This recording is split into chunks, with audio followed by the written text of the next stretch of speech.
Welcome back to FM Story. Today we've got a 5-season rebuild of Porto. Porto are one of the traditional big three in the Portuguese leagues, along with Benfica and Sporting.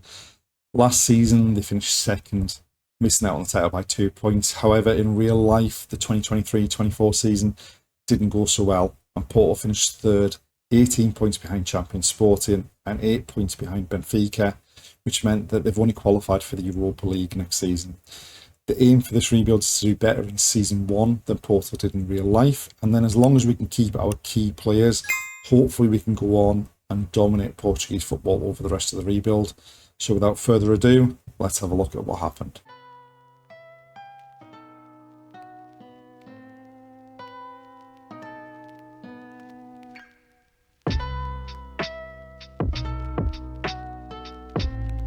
So we take over at Porto, a club that have won 2 Champions Leagues, the European Cup in 1987 and the Champions League in 2004.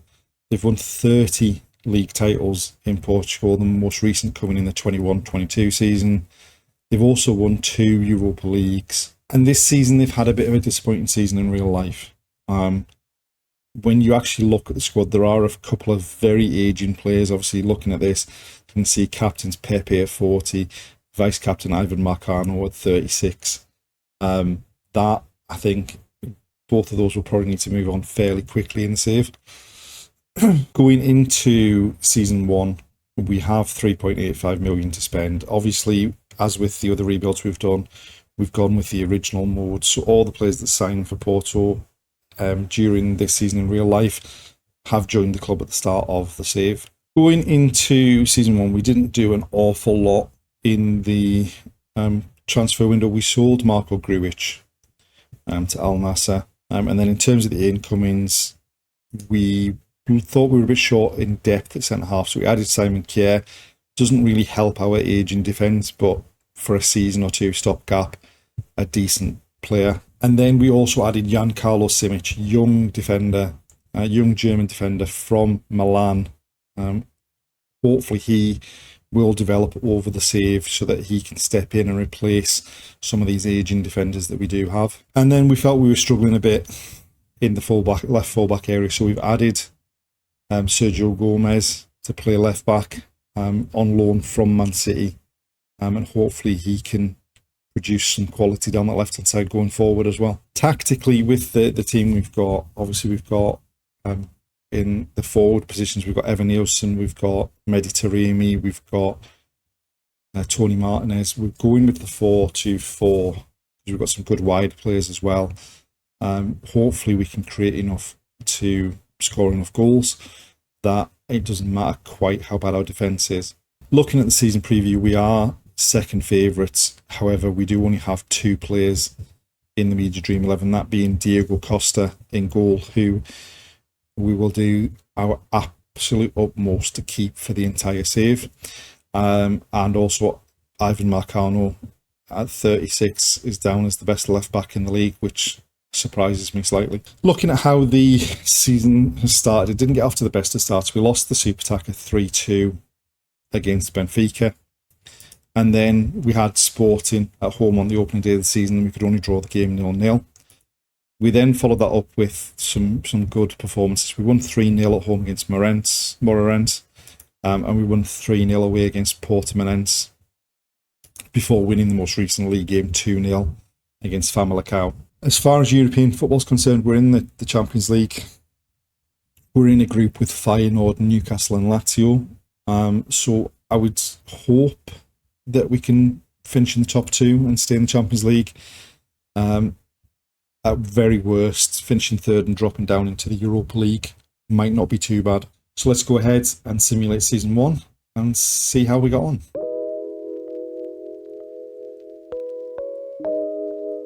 Before we get into looking at where we finished and how the competitions went this season, we did lose João Mario in January when Bayern Munich came in and matched his minimum fee release clause, which left a bit of a hole in the team at right back. As far as the league's concerned, we ended up finishing second. We were 2 points ahead of Sporting in third, so we managed to qualify for the Champions League next season. However, we were a long way behind Benfica, 15 points behind. They only lost 1 game all season, which wasn't even to either us or Sporting. Hopefully they're going to end up having to sell some of their better players soon and we can overtake them, but it's looking more tough than I was expecting after this first season. A gap of 15 points isn't quite what I was expecting, and looking at the fact that we didn't have anyone near the top of the goals suggests that the formation really didn't work either. So, as far as the Champions League is concerned, we did in fact finish third in the group. Newcastle and Feyenoord going through in the top two positions. We beat Lazio home and away, the only two wins we had. And then we drew at home against Feyenoord, and then lost home and away against Newcastle and lost away at Feyenoord. And that's really the result that saw them finish second ahead of us. So we then dropped down into the Europa League in the knockout playoff round, and in the end, we were pretty comfortable victors over Copenhagen. We beat them 2-0 in both legs. And then in the round of 16 against Villarreal, we won the first leg 3-2, lost the second leg 3-1, went out 5-4 on aggregate. And in the Taça Portugal, we were knocked out at the first time of asking 2-0 away at Caldas. And then in the Allianz Cup, we topped our group with 2 victories over Famalicão and Torreense, which saw us through to the semi-final, where we were beaten 2-0 by Sporting, who were then beaten on penalties by Benfica in the final. And certainly, looking at the squad, you can certainly see that formation did not work at all. We ended up with 2 players in double figures for goals for the whole season. Taremi with 14, Evan Nielsen with 10, and I think it's back to the drawing board ahead of season 2. We do have 47 million in the transfer budget to try and remedy the situation, try and reinvigorate this squad.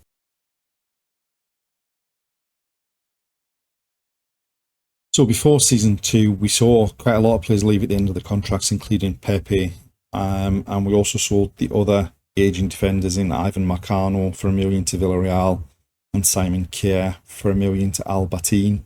And then we also sold Tony Martinez for 11 million to Al Ittihad. Mehdi Taremi also left at the end of his contract, like he's going to in real life. The first thing we did was, with knowing that we were going to sell Tony Martinez and knowing that Taremi was going, we brought Luka Jovic in on a free transfer from Milan to act as a backup for Evan Nielsen. Caicedo and Kennedy were deals that were already done before we even took over.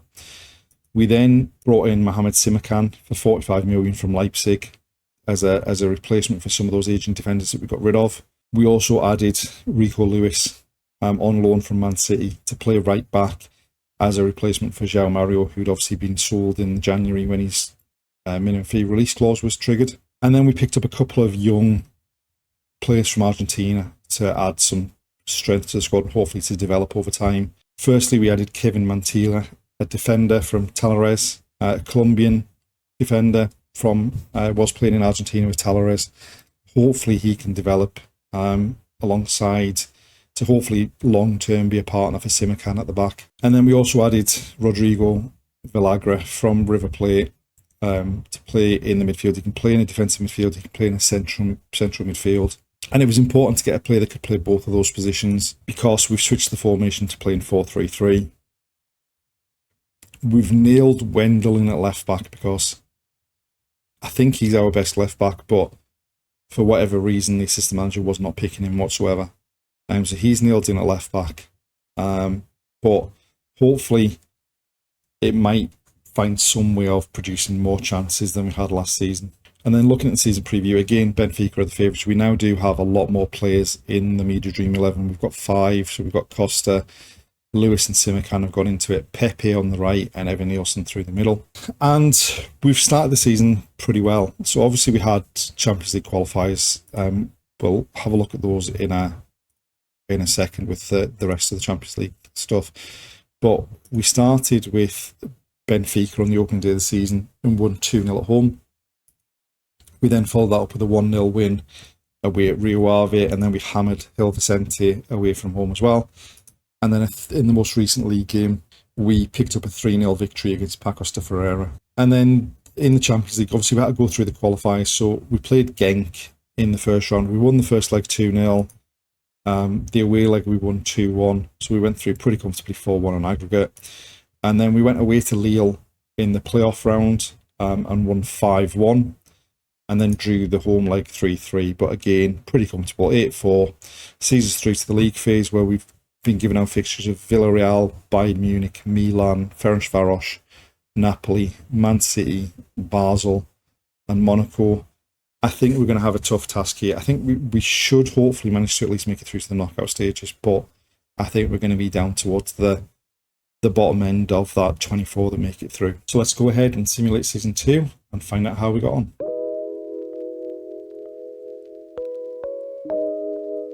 And so season 2 certainly went a hell of a lot better than season 1.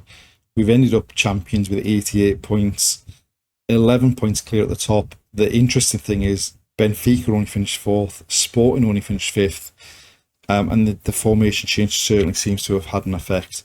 Evan Nielsen with 33 goals, Pepe with 25 assists, Wendell with 14 assists, Diego Costa with 17 clean sheets. It certainly has been a big improvement. And basically, apart from the first 2 games of the season and after the 5th game of the season, where we got beat by Estoril, we have been top of the whole season, dominated the league, and come away with the league trophy.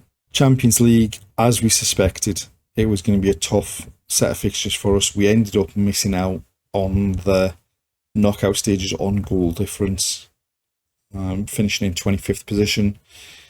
We managed to beat Basel and Napoli. We drew with Monaco, Man City and Ferencvaros, but lost to Milan, Bayern and Villarreal. And that was it for European football in season 2. In the Taça de Portugal, we certainly went better than we did last season. We went through and won 5-1 in the 3rd round against Penafiel. In the 4th round, we knocked out Estoril 2-0 after extra time.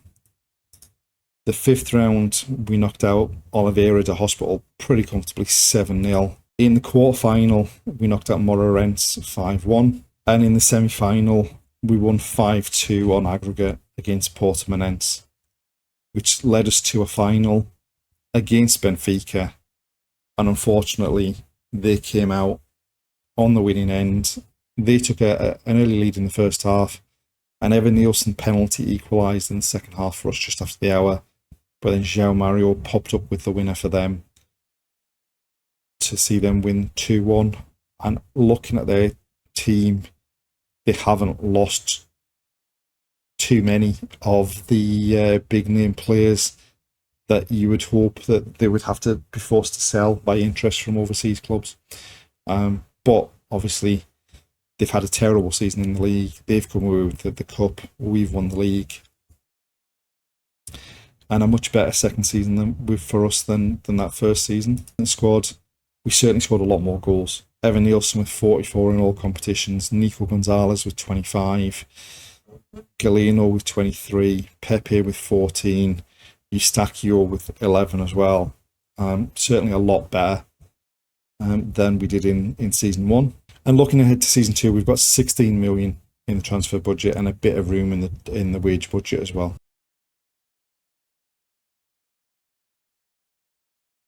So in the lead up to season 3, we did a bit of wheeling and dealing. We managed to get Man United to pay the 64 million that was in Pepe's contract as a minimum free release clause, because he had 1 season left and he wasn't going to sign a new contract. And we started with a load of free transfers. So firstly, we picked up Ivan Toney after his contract with Brentford ended, to play up front.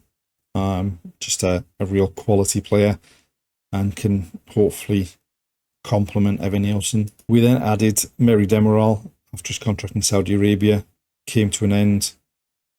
Strong defender that can hopefully just strengthen the defence while we wait for the development of the likes of Mantia and Simic. And then with Rico Lewis going back to Man City at the end of his loan spell, we picked up Kyle Walker-Peters to play at right back. And we were short of left backs. I don't think we actually had a proper left back in the squad.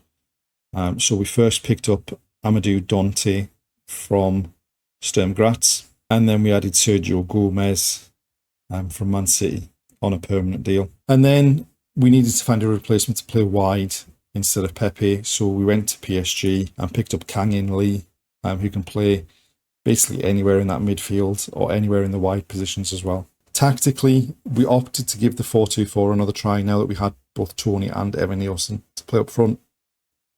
And I think the defence is a bit younger, a bit fitter, a bit quicker, that they might be able to cope with it as well. Going into the season, we were now favourites for the title, and we had 7 of the Media Dream 11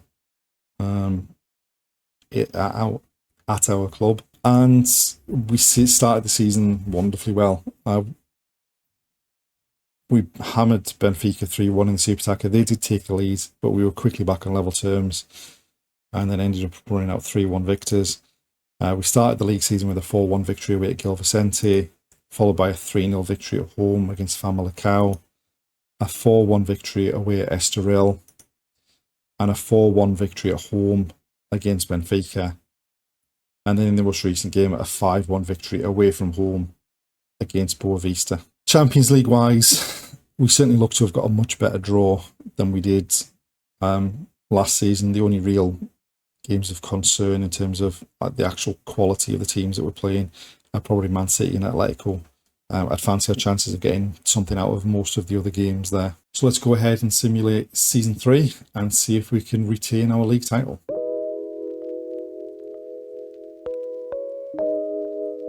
And so we did again indeed manage to win that league title for the second season in a row. We ended up finishing 9 points clear of Sporting, 10 points clear of Benfica. And just looking at the player stats, it certainly seems that changing back to the 4-2-4 hasn't had the impact that it had in Season 1. I mean, we've got the top 3 goal scorers in the league. Evan Nielsen with 24, Ivan Toney with 22, Galeno with 21. Galeno had 23 assists as well and was the outstanding player in the country in the league season.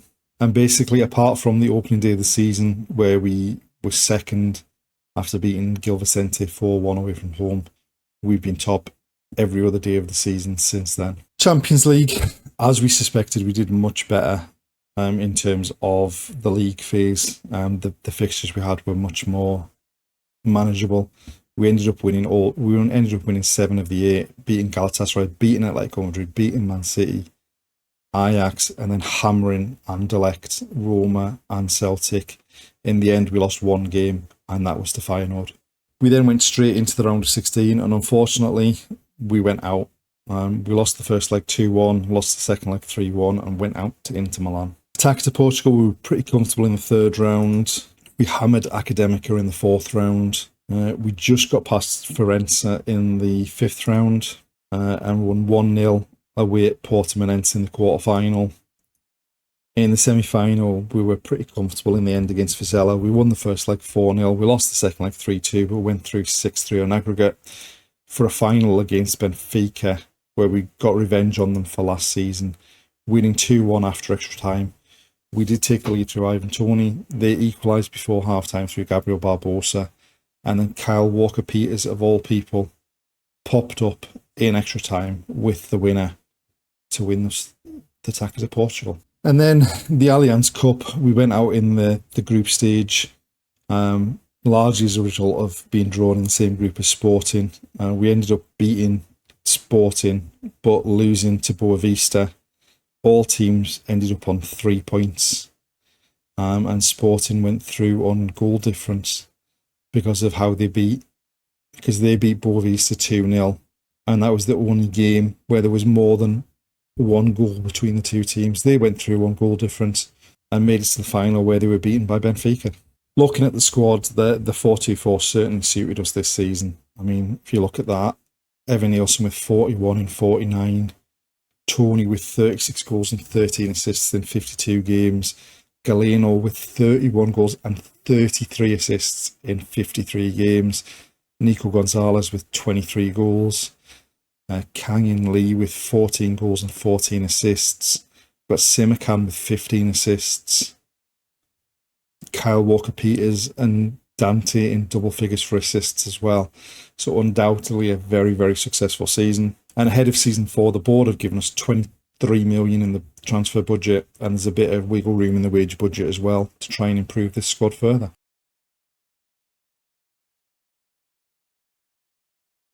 Ahead of season 4, we did very little in the transfer market. A couple of players went out at the end of their contracts, and we brought in a couple of players at the end of their contracts. Firstly, Lorenzo Luca, just to act as an understudy to Evan Nielsen and Ivan Toney. And then Mark Gahey, just to further strengthen that central defence. We're actually really strong in that position now, so hopefully we can continue on this great run domestically and hopefully do a bit better in European football in this coming season. Tactically, we're sticking with the 4-2-4. It served us pretty well last season, and there's no reason to think that we're suddenly going to have a drop-off this season. As far as the season's preview is concerned, again, we're top of the table. We're predicted to finish top of the table. We've got 7 of the 11 in the Media Dream 11. And so far, we've again started the season well. We started with a 4-0 victory at home against Maritimo, followed by a 6-0 victory at home against Gil Vicente, a 2-1 victory away against Rio Ave, where we had to come from behind. But then we beat Moreirense 6-3 at home, and then went to Vizela and won 4-1. And then in the most recent game, we had the Super Tacker, and we ended up edging Benfica on penalties in that game. And then looking ahead to the Champions League phase, again, we seem to have had a pretty decent draw in terms of games. We've got Napoli first up, we've got Milan, and we've got Liverpool, and then obviously we've got Feyenoord, who were the only team we didn't beat in last season's league phase. But hopefully we should at least make it in the top 8 again and skip the knockout playoff round and go into the last 16. So let's go ahead and simulate season 4 and see if we can make it 3 league titles in a row.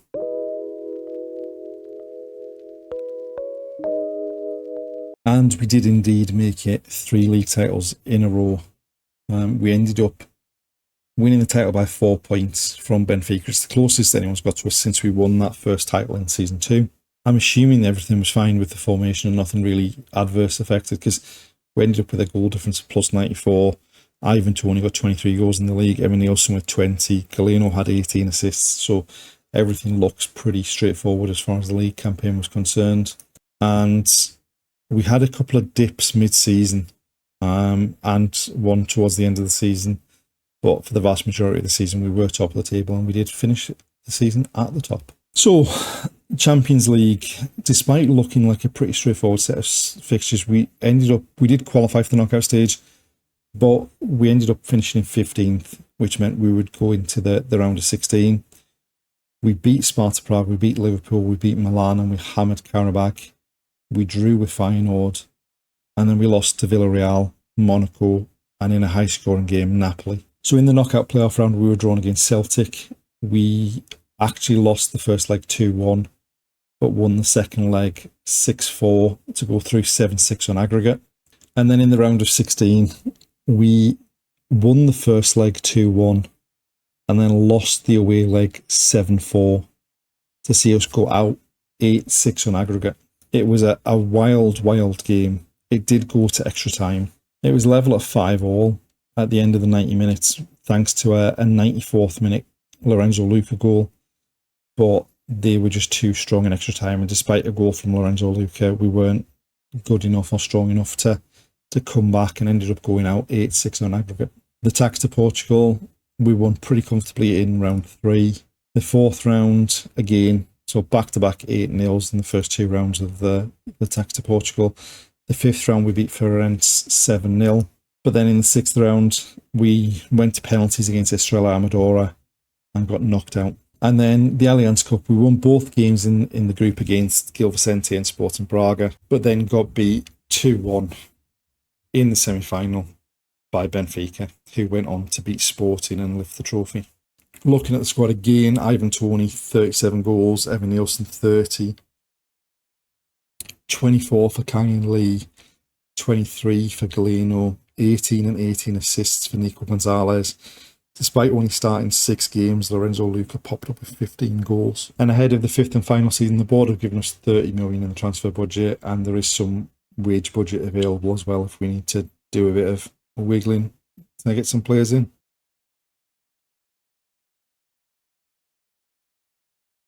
So there wasn't much happening in the transfer window ahead of season 5. We sold Danny Nuasso for 11 million. and a couple of players left at the end of the contracts. And then we brought some players in on free transfers. So we signed Matthias Cunha after his deal at Wolves had finished. We also signed Can Bosdigan at the end of his deal with Utrecht. And we needed a backup goalkeeper just in case anything happened to Diego Costa. So we signed Kjell Scherpen after his deal with Brighton had finished. Again, we've not done anything tactically differently. We're staying with the 4-2-4.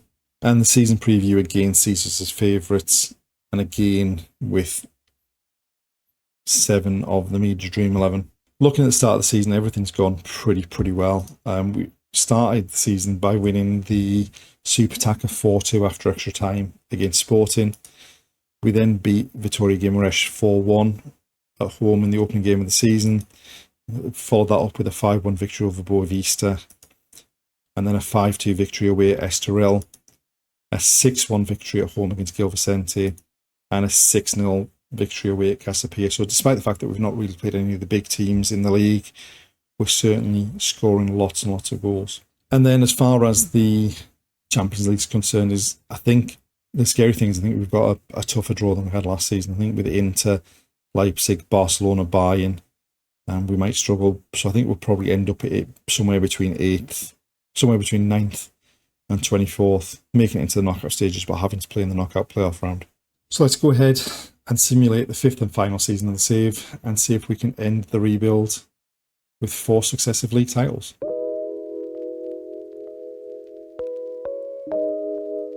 And there we are. We have indeed finished the rebuild with 4 successive league titles.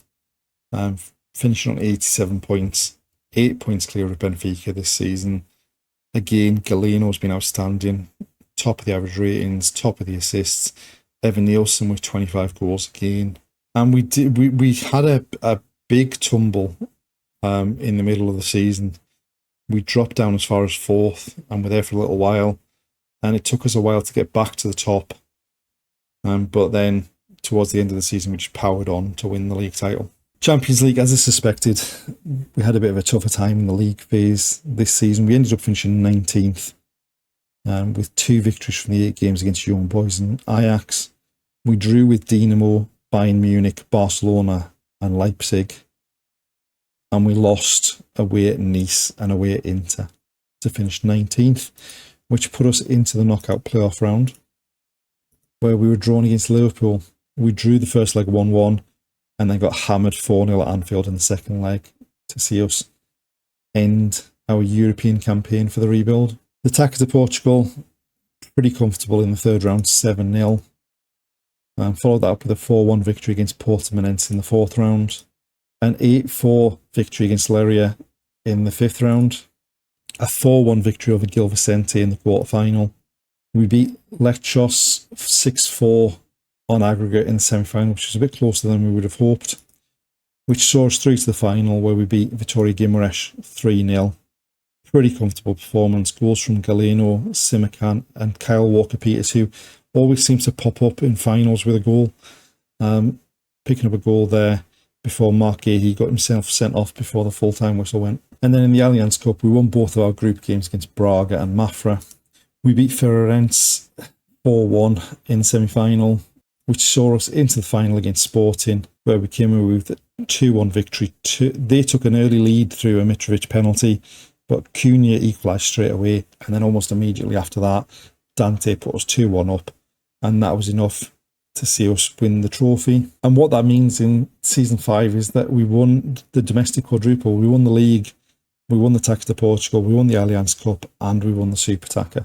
And then looking at the squad, just absolutely incredible from Evan Nielsen, 40 goals in 48 games. And then Galeno in 52 games, 26 goals, 31 assists.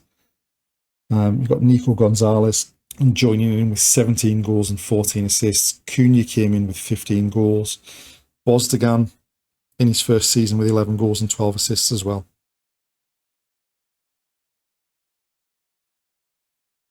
And there we have it, the end of 5 seasons with Porto, and undoubtedly a very, very successful time. After a first season where we only finished 2nd in the league and didn't win a cup, we went on to win 4 league titles in a row. We won 2 Tackers of Portugals, 1 Allianz Cup and 2 Super Tackers as well. As with a couple of the more recent rebuilds, the one slight disappointment is the absolute lack of an impact made in the European competitions. But winning 4 out of 5 league titles means this rebuild was undoubtedly a success. Thanks for watching, and we'll see you for the next rebuild.